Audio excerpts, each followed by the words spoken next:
Ce balado est une production de CJEP.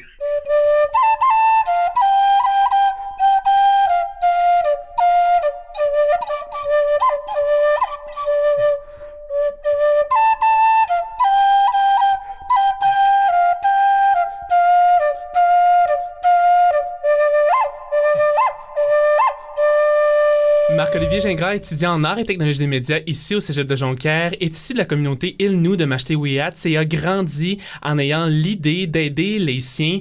Il est présent aujourd'hui pour nous parler de la journée de vérité et réconciliation. Bonjour Marc-Olivier. Allô Samuel. C'est quoi la journée du 30 septembre? La journée du 30 septembre a été mise en place l'an passé, si je ne me trompe pas, par le gouvernement, afin d'aider à ce qui a trait aux pensionnats, aux victimes des pensionnats, autant à ceux qui ont survécu ou à ceux qui ont malheureusement jamais pu revoir leur famille. Et puis, cette journée-là a été mise en place l'an dernier comme la journée selon laquelle le gouvernement a décidé que c'était la journée pour laquelle on commémorait les victimes des pensionnats. Puis cette journée-là est aussi là, soulignée, notamment dans la communauté Innu de Mashtewiyat, avec des activités puis des rassemblements là, de plusieurs autres communautés pour pas oublier cette étape-là, mais passer par-dessus. Et quels sont les mots à préférer et à utiliser pour mieux appeler les personnes de la communauté?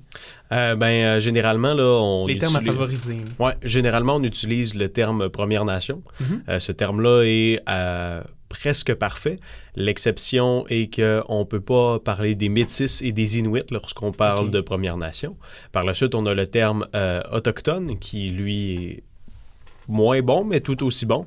Puis Amérindien, parce que on l'aime moins un petit peu parce qu'il prouve, si on peut dire, que lors d'arrivée des premiers colons, ils se sont trompés, puis par la suite, les Indiens de l'Amérique, les Amérindiens. Bref, ce terme-là n'est pas exceptionnel. Fait que c'est ça. En dehors, là, ce serait Amérindien, Autochtone, puis finalement Première Nation. Mais pour parler de quelqu'un en particulier, la meilleure façon de l'appeler, c'est par le nom de sa nation. T'sais, moi, par exemple, je suis un Ilnou, donc je suis un Ilnou, avant d'être une Première Nation. Même chose pour un Cri ou peu importe. OK, parfait. Et est-ce que tu trouves que le gouvernement vous inclut, vous êtes assez considéré dans notre société actuelle? Je pense qu'il y a place à amélioration. C'est sûr que le gouvernement, là, depuis déjà quelques années, commence à plus nous consulter lorsqu'il y a prise de décision nous concernant. Dans les dernières années, là, c'était pas du tout le cas. Un des bons exemples, en 96, si je me trompe pas, le dernier pensionnat a fermé ses portes. Là, c'est quand même assez récent, là, un petit peu moins de 30 ans. C'est vraiment trop récent aussi.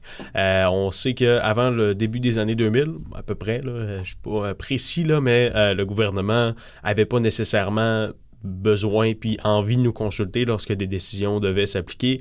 On a pu voir là, dans les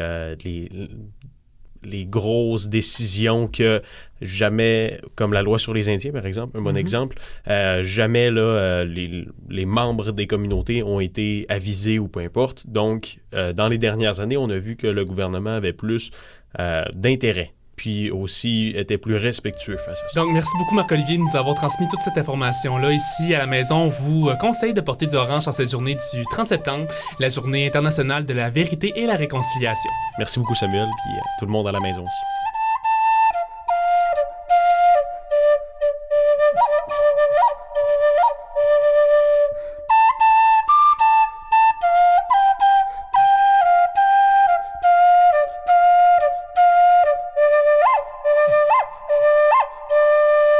Ce balado est une production de CJEP.